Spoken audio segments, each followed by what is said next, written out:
Bismillahirrahmanirrahim. Assalamualaikum warahmatullahi wabarakatuh.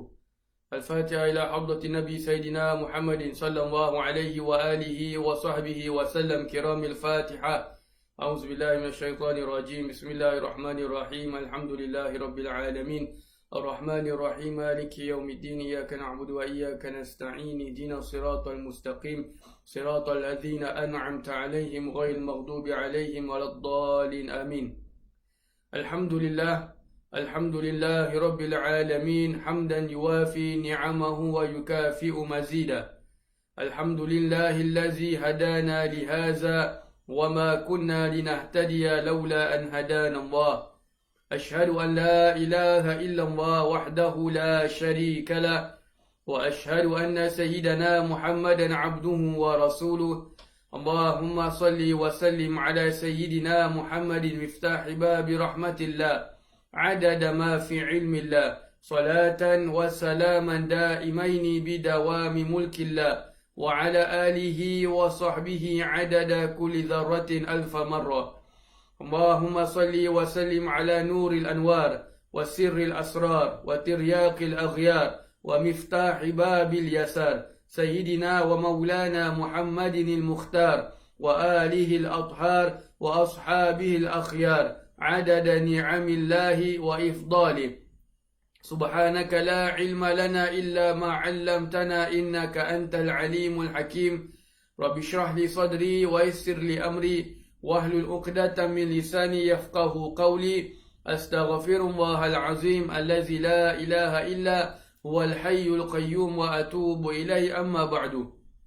Alhamdulillah para jemaah yang dirahmati Allah sekalian, marilah sama-sama kita panjatkan kesyukuran kita kepada Allah Subhanahu wa taala yang telah memberikan kepada kita pelbagai jenis nikmat, terutama nikmat kelapangan waktu, nikmat Allah Subhanahu wa taala memberikan kepada kita kesihatan dan telah diberikan kepada kita pimpinannya sehingga kita dapat dipertemukan oleh Allah Subhanahu wa taala dalam mempelajari ilmu sirah, mendengarkan sebahagian kisah baginda Nabi sallallahu alaihi wa alihi wa sahbihi wasallam. Semoga Allah Subhanahu wa taala mengekalkan nikmat-nikmat yang telah disebutkan ini dan semoga Allah Subhanahu wa taala memanfaatkan ilmu-ilmu yang kita pelajari dan juga dengan ilmu itu kita dapat juga memanfaatkan kepada orang lain dan juga dengan ilmu tersebut kita dapat mendekatkan diri kita kepada Allah Subhanahu wa taala dengan mencontohi baginda Nabi sallallahu alaihi wa alihi wa sahbihi wasallam.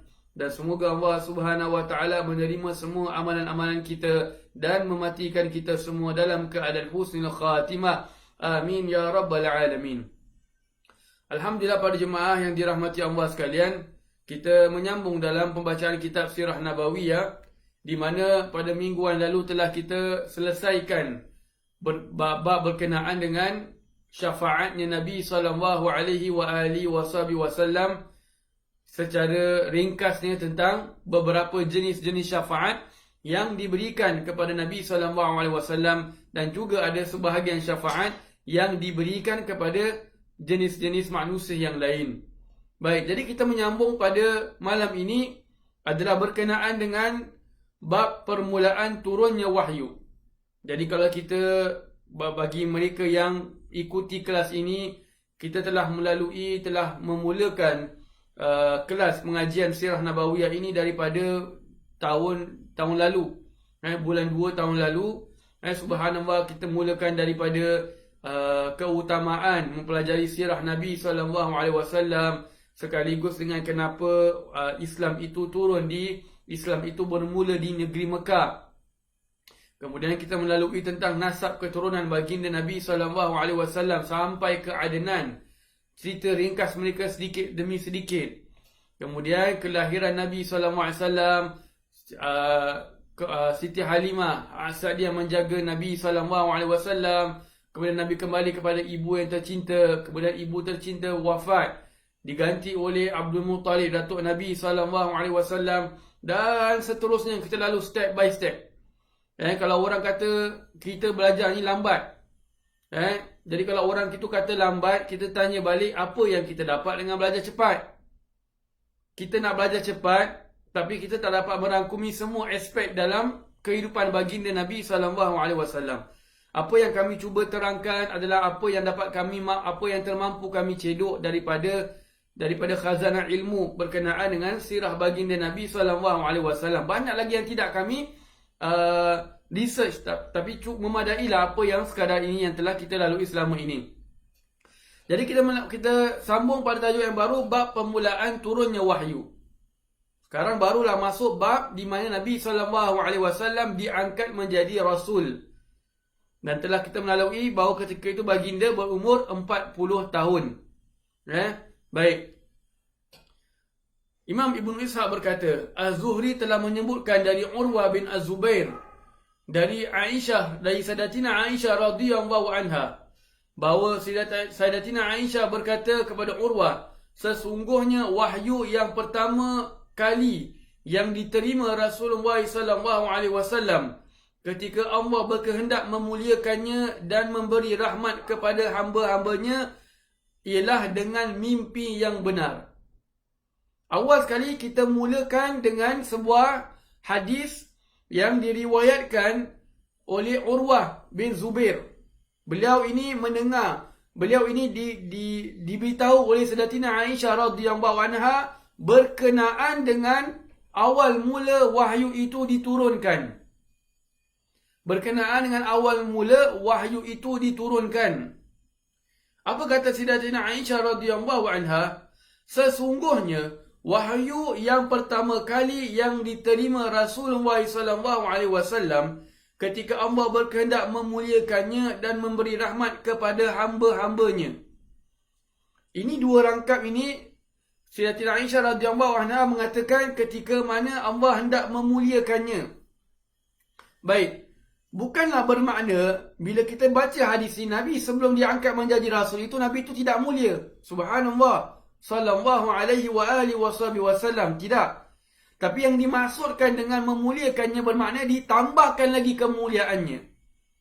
Nabi SAW sudah dimuliakan sebelum lagi alam ini diciptakan. Jangan katakan manusia, alam ini diciptakan. Nabi sudah dimuliakan oleh Allah Subhanahu wa taala. Baik. Kemudian jadi yang dimaksudkan dengan perkataannya Sayyidatina Aisyah radhiyallahu anha adalah ditambahkan kemuliaan Nabi SAW dan memberi rahmat kepada hamba-hambanya. Diutusnya Nabi SAW dengan satu tujuan, rahmat kepada sekalian makhluk. Bila kata makhluk, bila kata hamba Allah, semua yang namanya manusia, yang namanya jin, yang namanya malaikat, yang namanya pokok, yang namanya tumbuh-tumbuhan, yang namanya binatang, segala-galanya mendapat rahmat dengan kelahiran baginda Nabi SAW. Siapa kata Nabi ini ditutus sebagai rahmat? Allah yang kata. Allah kata dalam surah Al-Anbiya, "Wa ma arsalnaka illa rahmatan lil alamin." Shadaqallahul azim. Apa artinya? Dan tidaklah kami mengutusmu ya Rasulullah. Tidak ada tujuan lain kami mengutusmu ya Rasulullah illa kecuali rahmatan lil alamin, sebagai rahmat untuk sekalian alam. Bila kata alam, selain daripada Allah, semua nama dia alam. Senang dia. Bila kata alam tu apa ustaz? Selain daripada Allah, dinamakan alam, dinamakan makhluk. Semua. Kerana semuanya itu diciptakan oleh Allah Subhanahu wa taala. Baik. Maka kata Sayyidatina Aisyah radhiyallahu anha, maka Allah Subhanahu wa taala bermakna memberikan dia wahyu pertama kali yang diterima Nabi SAW ialah mimpi yang benar. Ialah mimpi yang benar. Jadi bila kata mimpi yang benar, bermakna tiap-tiap para Nabi dan Rasul itu apabila bermimpi, maka mimpinya itu mimpi yang benar. Sebab tu bila dikatakan mimpi yang benar, bermakna dia ada mimpi jenis yang lain. Kalau dalam secara ringkasnya, mimpi itu dibagikan kepada 3 bahagian. Yang pertama, mimpi yang datang daripada Allah Subhanahu Wa Taala. Mimpi daripada Allah. Jadi mimpi daripada Allah ni, apabila kita bermimpi benda-benda yang benda-benda yang berkaitan dengan benda-benda yang baik, benda perkara-perkara akhirat. Kita mimpi dinampakkan syurga, mimpi berjumpa dengan Nabi SAW. Mimpi itu mimpi yang baik, mimpi malaikat, mimpi para nabi, mimpi para orang-orang soleh. Ustaz, macam mana kalau kita mimpi Nabi, kita kenal itu Nabi? Kita jangan persoalkan.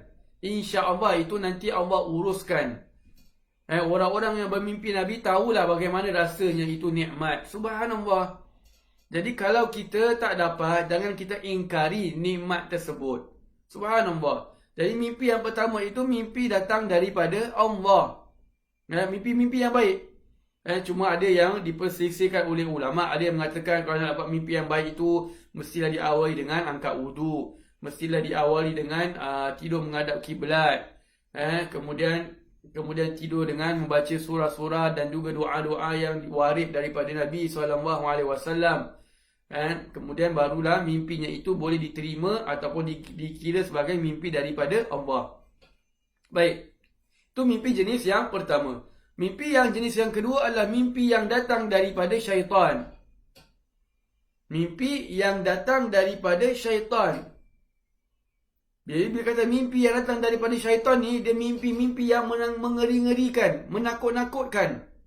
Mimpi kena langgar lah, mimpi terjun daripada blok lah, mimpi kena makan dengan harimau lah, mimpi kena kejar dengan ular lah, kena kejar dengan dragon lah, macam-macam lah. Mimpi-mimpi yang mengeri-ngerikan. Tetapi kadang-kadang mimpi yang mengerikan itu datang daripada Allah sebagai peringatan kepada hamba tersebut. Bila kata sebagai peringatan, itu sekaligus merupakan kasih sayangnya Allah Subhanahu Wa Taala kepada hamba tersebut. Mimpi disiksa oleh api neraka. La haula wala quwata illa billahil aliyyil azim. Nampak bagaimana azab neraka. Nampak bagaimana siksa kubur tu terjadi ke atas diri dia. Itu semua ni Allah nak bilang, kalau kau masih nak teruskan cara hidup, bermakna ini yang kau nampak nanti bila kau dah mati. Subhanallah. Mimpi tentang hari kiamat, mimpi tentang akhirat, di mana dia masuk golongan orang-orang yang dimasukkan ke dalam neraka. Mimpi-mimpi macam gini datang daripada Allah sebagai peringatan dan juga rahmat terhadap hamba tersebut. Subhanallah. Jadi balik pada mimpi yang kedua, mimpi yang datang daripada syaitan. Itu yang orang-orang tua kata apa? Itulah masuk balik rumah tak cuci kaki. Subhanallah. Bila kita pulang ke rumah, wallahu a'lam lah apa yang dimasukkan oleh orang-orang tua dahulu cuci kaki. Mungkin maksudnya itu bersihkan kaki atau maksudnya itu adalah angkat wuduk. Wallahu a'lam. Tapi sebelum kita balik rumah, make sure sebelum kita nak sampai rumah, baca ayat kursi dahulu. Baca ayat kursi, baca Al-Ikhlas 3 kali, baca Al-Falaq sekali, baca An-Nas sekali. Pasal apa? Kita terutama kalau kita pulang waktu maghrib, kita pulang waktu malam, benda-benda yang tak baik ni kadang-kadang dihinggap kat kita. Jadi bila benda tak baik ni hinggap kat kita, jadi macam-macam ada kat rumah kita. Bapa dengan anak gaduh, laki bini gaduh, mimpi yang tidak baik, budak nangis tak boleh stop. Pasal apa? Kita keluar, bawa balik benda yang tak baik daripada luar. Subhanallah. Jadi kita, orang kata safeguard diri kita. Bukanlah balik sekarang ni, kita balik rumah apa sekali kita buat apa? Sanitize tangan. Bukan sanitize tangan dulu. Sebelum balik rumah, baca ayat kursi dahulu. Baca ayat kursi dahulu. InsyaAllah Allah selamatkan Allah dinding kita daripada gangguan benda-benda yang tidak baik. Jadi itu yang mimpi yang kedua. Mimpi yang ketiga dinamakan sebagai mimpi psikologi. Apa mimpi psikologi? Mimpi yang terjadi kerana kita selalu ingatkan benda tersebut. Asyik teringat je benda tu. Maka sampai terbawa-bawa pergi mimpi. Contohlah, kita makan nasi dengan ikan asin. Makan nasi dengan ikan asin. Atau makan nasi dengan sambal belacan. Nasi, sambal belacan. Dah, tu je. Tak minum air. Haus tak? Haus. Tiba-tiba dalam haus tu tertidur. Agak-agak mimpi apa dalam tidur tu? Mesti mimpi air. Pasal teringin sangat nak minum air. Subhanallah. Itu namanya mimpi yang ketiga ni, mimpi psikologi. Ingat sampai bawa pergi mimpi. Subhanallah. Baik. Jadi balik tentang apa yang dibacakan dalam hadis tadi. Sama kata Sayyidatina Aisyah radhiyallahu anha,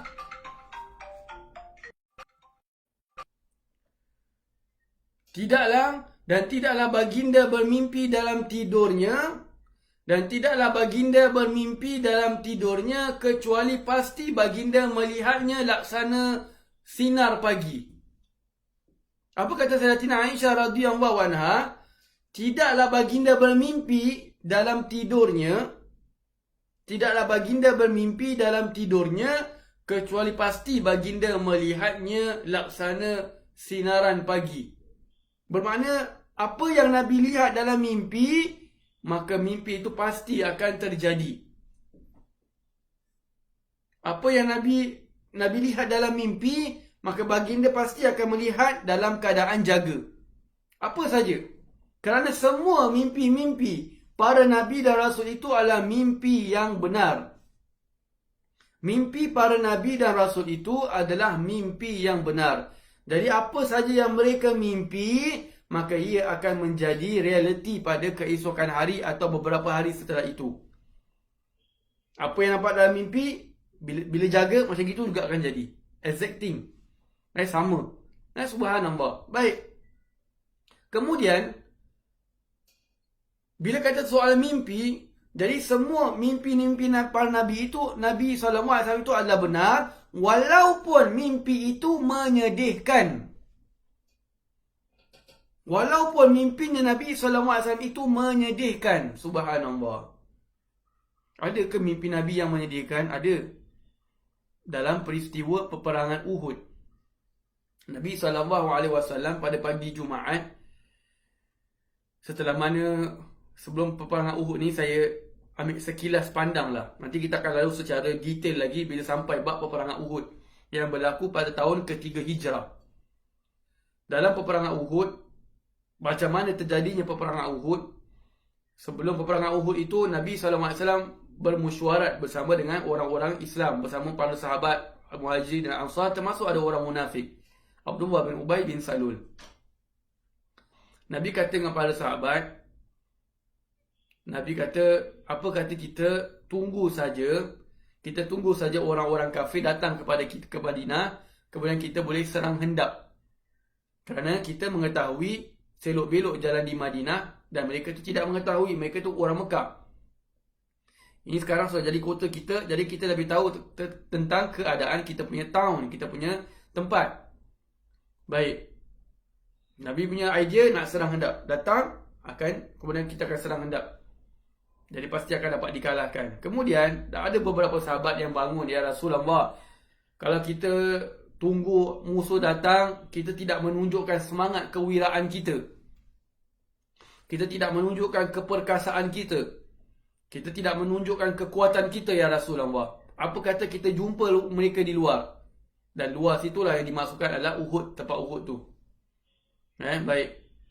Maka Nabi SAW setuju dengan apa yang dikatakan oleh para sahabat kerana majoriti seperti itu.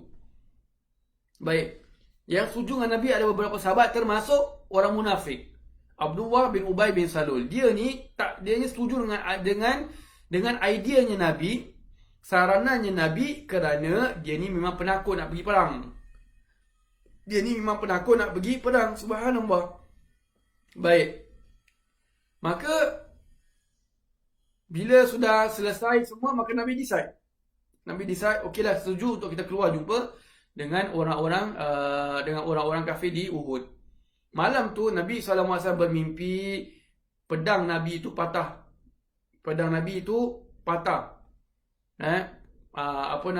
dua mata, satu mata tu patah. Baik. Jadi bila pagi Jumaat, bermakna time itu hari Khamis, pagi Jumaat tu Nabi cerita kepada sahabat. Sahabat tanya, ya Rasulullah, apakah maksudnya itu, ya Rasulullah? Sahabat tak tahu. Subhanallah. Maka sahabat tak bertanya kepada Nabi SAW, ya Rasulullah, apakah maksud? Ataupun apakah tafsiran mimpi tersebut, ya Rasulullah? Dia mimpinya ada beberapa mimpi, ada panjang sikit lah, cuma saya ambil this point je. Nabi kata, nanti waktu peperangan ada di antara keluarga aku yang akan syahid. Kata Nabi SAW. Nabi kata, ada di antara ahli keluarga aku yang akan syahid pada peperangan Uhud. Baik. Dan Sayyidina Hamzah radhiyallahu anhu mengatakan, apabila Nabi sebut macam gitu, terus terdetik dah, tidak, akulah orangnya. Allah sudah beritahu Nabi SAW melalui mimpi. Kan tadi saya katakan, walaupun mimpi itu menyedihkan, Nabi sangat sedih.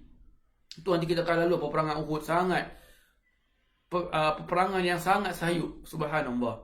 Baik. Jadi bila Nabi dah selesai, hari itu hari Jumaat, dah selesai sembahyang Jumaat, sahabat-sahabat yang mengatakan, ya Rasulullah, kita pergi ke Uhud, mereka datang jumpa Nabi SAW. Ya Rasulullah, kami minta maaf, kami tersilap, kami sepatutnya mendengar percakapanmu, kami sepatutnya mendengar apa yang kamu sarankan, mengikut apa yang kamu sarankan, bukan kamu yang mengikut saranan kami, ya Rasulullah. Kami yang khilaf, kami yang silap, kami yang harus meminta maaf, dan kami rasa kita tak perlu untuk pergi ke Uhud, dan kita stay saja kat Madinah.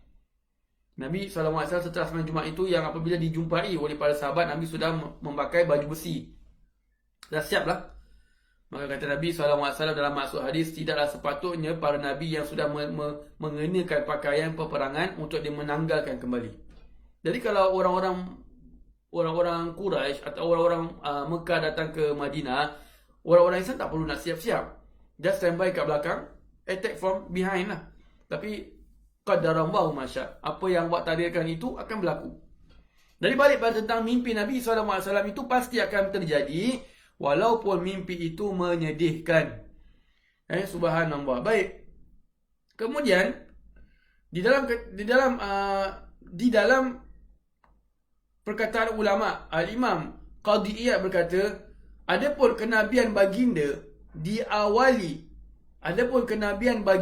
diawali dengan mimpi yang benar, agar mana baginda tidak ditakutkan dengan kedatangan malaikat, iaitu malaikat Jibril, kerana naluri manusia tidak mempunyai kekuatan untuk melihat malaikat dengan rupa aslinya. Kata Imam Qadhi Iyad mengatakan, adapun kenabian baginda SAW itu diawali dengan mimpi, bahasa kita sebagai mentally prepared kepada baginda Nabi SAW. Mentally prepared.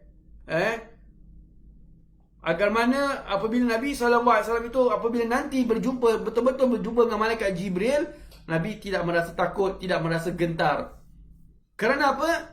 Imam Qadhi Iyad mengatakan, kerana naluri manusia tidak mempunyai kekuatan untuk melihat malaikat dengan rupa aslinya. Subhanallah. Jadi kita ni, atau para Nabi, mereka ni belum ada, tidak diberikan sebagai manusia, mempunyai naluri manusia itu tidak mempunyai kekuatan untuk melihat malaikat dalam rupa aslinya. Jadi sebab itu Nabi SAW diberikan gazet, bahasa kita gazet ke, atau kasih Nabi mentally prepared, supaya Nabi bersedia, nanti kalau jumpa malaikat Jibril, beginilah rupanya. Subhanallah. Jadi takut nanti kalau macam contohlah kita tak pernah jumpa dengan malaikat. Kita tidak pernah berjumpa dengan malaikat, tiba-tiba malaikat muncul. Agak-agak kita buat apa? Confirm, kasut pun tinggal cabut. Ini siapa ni datang tiba-tiba ni? Subhanallah. Jadi diberikan Nabi SAW mentally mimpi, wahyu berupa mimpi terlebih dahulu, supaya memberikan Nabi SAW semangat, keberanian, dan juga mentally prepared apa yang akan berlaku kepada Nabi SAW apabila Nabi mendapat wahyu yang pertama dalam keadaan jaga nanti. Subhanallah. Kemudian kata sini, sebahagian ulama mengatakan bahawa keterbatasan manusia daripada melihat malaikat merupakan salah satu bentuk kasih sayang Allah. Keterbatasan kita sebagai manusia daripada melihat pada malaikat merupakan salah satu bentuk kasih sayang Allah. Kenapa? Kerana para malaikat itu dijadikan dengan sebaik-baik kejadian. Bermakna selain daripada Nabi SAW, para Nabi dan Rasul itu dijadikan, pada malaikat itu dijadikan sebaik-baik kejadian. Maka ulama mengatakan, jika kita melihatnya, maka akan hilang penglihatan kita. dan roh kita, kata ulama, maka akan hilang penglihatan kita dan juga roh kita. Subhanallah, penglihatan kita akan hilang. Pasal malaikat tu dia bukan jenis macam kita. Kita ni dijadikan daripada tanah. Tanah mana? Tanah tempat mana kita akan dimatikan. Di situ tanah itu diambil, diletakkan di dalam rahim ibu kita. Subhanallah. Jadi kat mana kita mati? Wallahu a'lam. Ada dalam kita punya DNA. Subhanallah, mungkin lah, wallahu a'lam. Jadi kita ni daripada tanah. Malaikat itu daripada cahaya. Cahaya lampu ke, cahaya elektrik ke, tak tahu. Subhanallah. Jadi antara kasih sayang Allah adalah kita ni tidak dapat melihat malaikat. Subhanallah. Baik, kemudian disambung kata sini lagi. Kesemua mimpi para nabi itu benar dan hak. Tidak ada mimpi mainan tidur dari syaitan, kerana syaitan tidak ada jalan untuk mengganggu mereka. Macam mana pula boleh kita katakan bahawa mimpi para nabi itu adalah benar? Kerana tidak ada para nabi dan rasul tidak mempunyai mimpi-mimpi yang buruk. Kerana mimpi-mimpi yang buruk itu datang daripada syaitan. Dan syaitan pula tidak ada jalan kepada para nabi dan rasul. Syaitan dia tidak mempunyai jalan kepada para nabi dan rasul. Syaitan nampak nabi dan rasul, mereka lari. Mereka tahu mereka tidak boleh mengganggu para nabi dan rasul. Subhanallah. Kerana kalau nak ganggu sekalipun, mereka akan rasa sia-sia, buang karen lah. Pasal para nabi dan rasul ini mereka mempunyai sebaik-baik iman. Subhanallah. Baik. Kalau sebagai para sahabat saja syaitan takut, apalagi para nabi dan rasul. Jadi sebab itulah para nabi dan rasul itu mereka tidak ada mimpi yang buruk. Kerana syaitan tidak ada jalan untuk mengganggu mereka. Subhanallah. Baik. Kemudian dalam bab mimpi ini, bila kata tentang mimpi daripada syaitan, ini ada sebuah hadis. Hadis ini daripada Abu Qatadah kepada Nabi SAW berkata, "Ya Rasulullah, sesungguhnya aku melihat dalam tidur aku mimpi yang memeranjatkan aku. Mimpi yang menakutkan aku," kata Nabi, kata Abu Qatadah. Maka Nabi SAW bersabda, "Mimpi yang baik itu datang daripada Allah. Mimpi yang jahat itu datang daripada syaitan. Maka jika kamu melihat mimpi yang kau tidak menyukainya, jika kau melihat mimpi yang kau membenciinya, maka mintalah perlindungan kepada Allah daripada syaitan dan berpindahlah daripada tempatmu dan ludahlah di sebelah kirimu 3 kali. Maka sesungguhnya ia tidak akan memudaratkanmu." Kata Nabi SAW, bila kita bermimpi yang buruk, maka mintalah perlindungan daripada Allah Subhanahu Wa Taala daripada syaitan. Kita mimpi yang buruk, kita sadar, terus a'udzubillahi minasyaitonirrajim, ataupun a'udzubillahi samil alim minasyaitonirrajim. Rabbi a'udzubika min hamazati syayatin wa a'udzubika rabbi an yahdurun. Boleh juga baca. Yang penting kita minta perlindungan kepada Allah daripada godaan syaitan. Kemudian kata Nabi SAW, ludahlah di sebelah kiri kamu 3 kali. Ludahlah di sebelah kiri kamu 3 kali, maka sesungguhnya mimpi itu tidak akan memberikan mudarat kepada kamu, bermakna tidak akan menjadi realiti dalam kehidupan kamu. Maka ulama mengatakan hikmah kenapa kita disunatkan untuk ludah 3 kali di sebelah kiri kita, supaya menunjukkan penghinaan kita kepada syaitan. Kerana kita menghina syaitan dan juga merendahkan syaitan tersebut. Baik, jadi bila kata sunat meludah sebelah kiri, kita kena tengok keadaan. Kalau kita sebelah kiri itu, kosong, maka tak apa untuk kita ludah. Tapi jangan ludah dengan kakak kali, kaku. Pui, bukan macam gitu. Sekadar syarat lah. Gitu saja. Tapi kalau sebelah kiri tu ada isteri, sebelah kita itu ada suami kita, jangan kita ludah pula. Nanti tersadar orang tua tu mengamuk kan. Oh, kau pagi kau malam buta, kau jampi kat aku pula. Dah gaduh pula pukul 3 pagi, gaduh laki bini pasal gara-gara kena ludah dengan isteri. Isteri pasal apa? Habis ni abang ustaz cakap ni kena ludah 3 kali. Agak-agak lah keadaan. Kalau nak ludah 3 kali pun, kita bolehlah ambil bantal ke tutup dulu. Jangan terus ludah. Hati pula memang baru bergaduh dengan suami, baru baik semalam. Ni pula kebetulan mimpi pula tak baik pasal si suami pula ada main belakang. Ada perempuan lain dalam mimpi. Kita membangun dengan geram. Ambil khabar. Habis. Subhanallah. Dah gaduh balik. Subhanallah. Jadi ikut keadaan. Kalau tak ada orang tak apa. Kalau ada orang kita beralas. Subhanallah. Baik. Kemudian kata Nabi SAW, dan janganlah kamu ceritakan kepada orang-orang lain. Janganlah kita dah mimpi buruk pula, kita ceritakan kepada orang lain. Pasal apa? Bila kita ceritakan orang lain, takut bila kita tengah cerita tu malaikat datang. Malaikat ada kat situ dan dia aminkan. Dah jadi betul-betul pula. Dan takut pula orang yang mendengar itu dia salah tafsir. Pandai-pandai pandai-pandai salah tafsir. Maka jadilah apa yang ditafsirkan itu. Na'udzubillah. Mimpi contoh. Kita melihat jasad kita dah mati. Mayat kita melihat mayat kita. Kalau mengikut tafsiran yang benar, mimpi kita mati itu bermakna tanda sebaliknya, bermakna kita akan dipanjangkan umur. Biasanya seperti itu.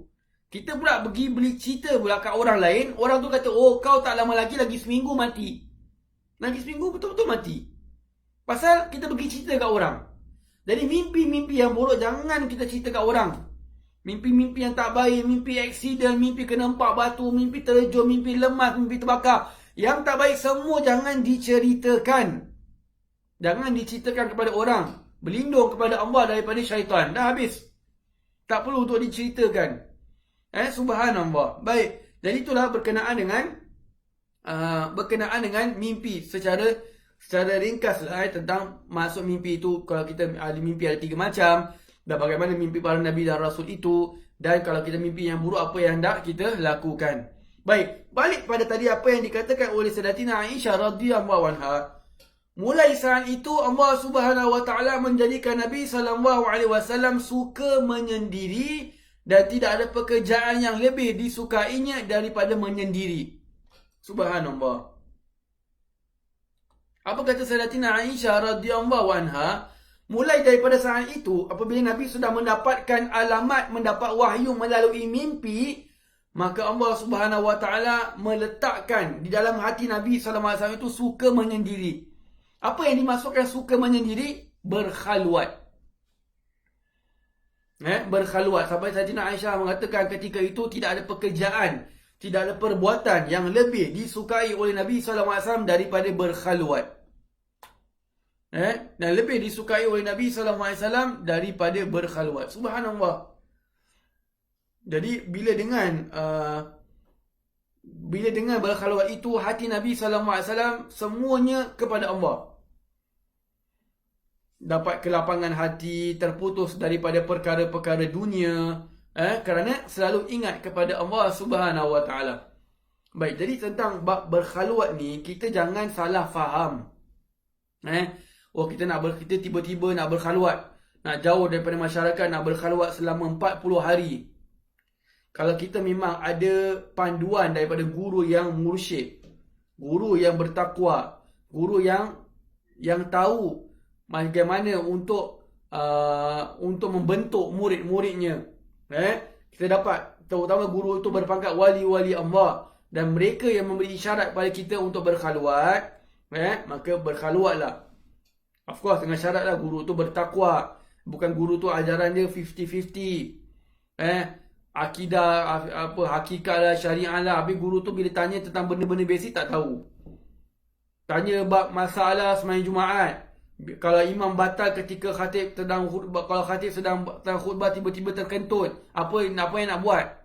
Guru tu tak tahu jawab. Lepas tu guru ni sibuk cakap pasal tu, cakap pasal ni. Benda-benda simple ni, ini benda fikir bab ibadat dia, sepatutnya orang-orang yang nak menambah ilmu sokalnya pada hakikat makrifat, dia mesti tahu benda-benda yang asal bab ibadat. Bila tayamum tu kena qada, bila tayamum tak kena qada, tak tahu jawab. Nampak? Bila zakat galian itu nak diberikan, berapa banyak nak diberikan.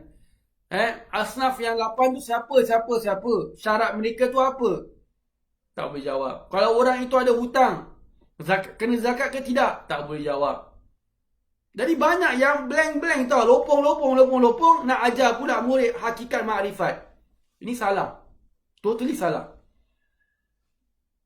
Pahatkan syariat dulu. Fikir tu kuat. Tahu kalau ni jadi apa nak buat, ni nak buat. Especially buat ibadat. Bab bersuci sampai bab haji. Semua ni ada complete. Tahu. InsyaAllah tahulah. Apa nak handle insyaAllah tahu. Bukan masalah yang rumit-rumit dah. Tapi masalah dia tahulah. Baik. Kalau ni dah master, kemudian adalah beberapa panduan-panduan yang lain, barulah boleh menerokai ilmu-ilmu yang luar daripada kebiasaan orang untuk mempelajarinya. Jadi bila balik pada tentang khalwat tadi, mestilah orang itu mendapat panduan. Bukanlah dia baca kitab, oh Imam Ghazali kata beruzlah berkhalwat itu, fadilat-fadilatnya, ini sebab-sebabnya, kenapa kita perlu semua, kita baca gini, terus buat khalwat.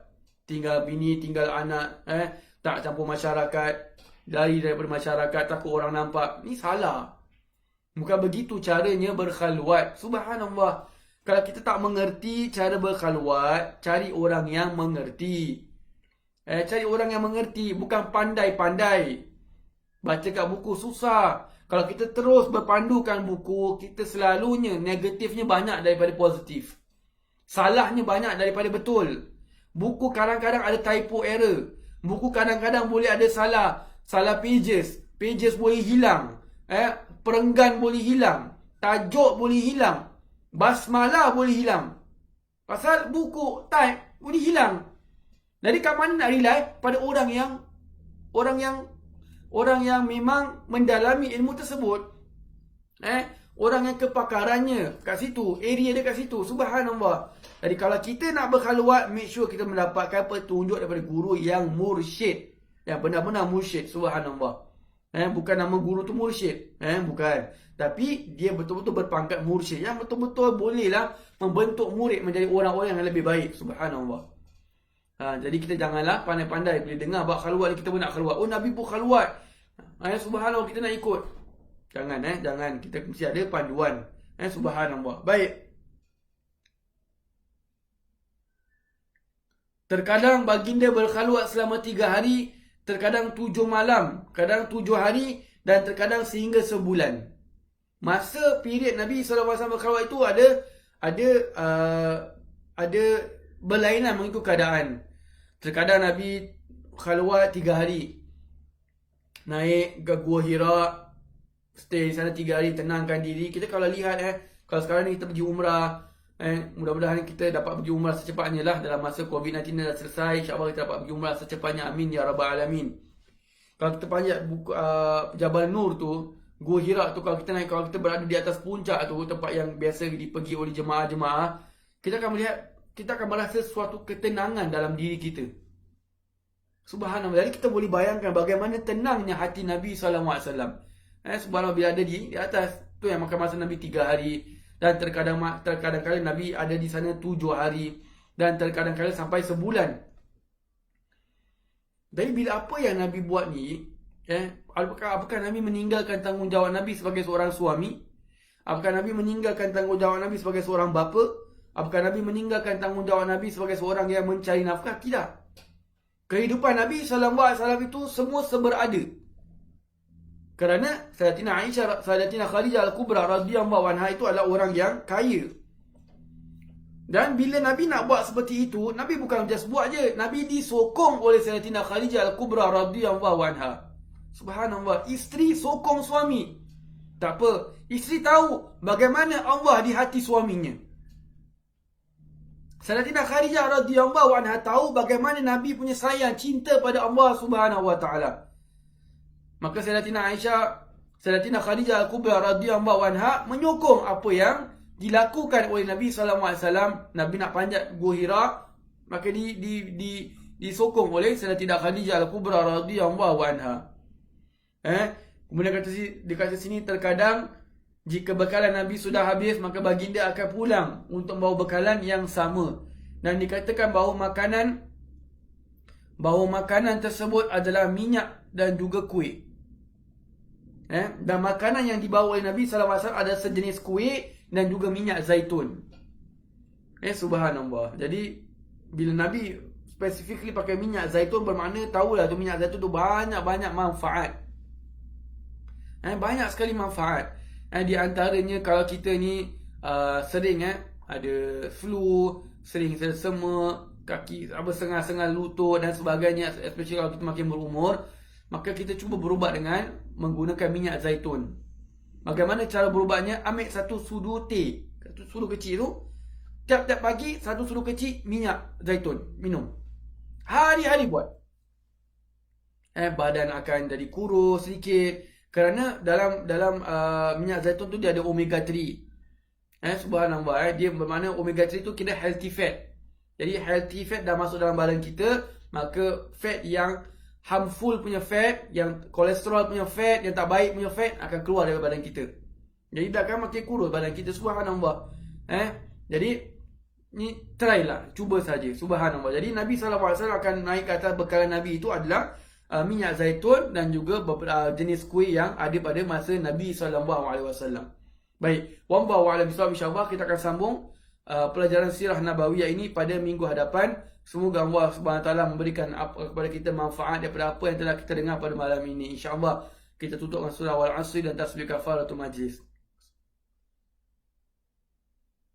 Subhanakallahumma wa bihamdika. Wa sallallahu ala sayyidina Muhammadin wa ala alihi wa sahbihi wa sallam. Walhamdulillahi rabbil alamin. Assalamualaikum warahmatullahi wabarakatuh.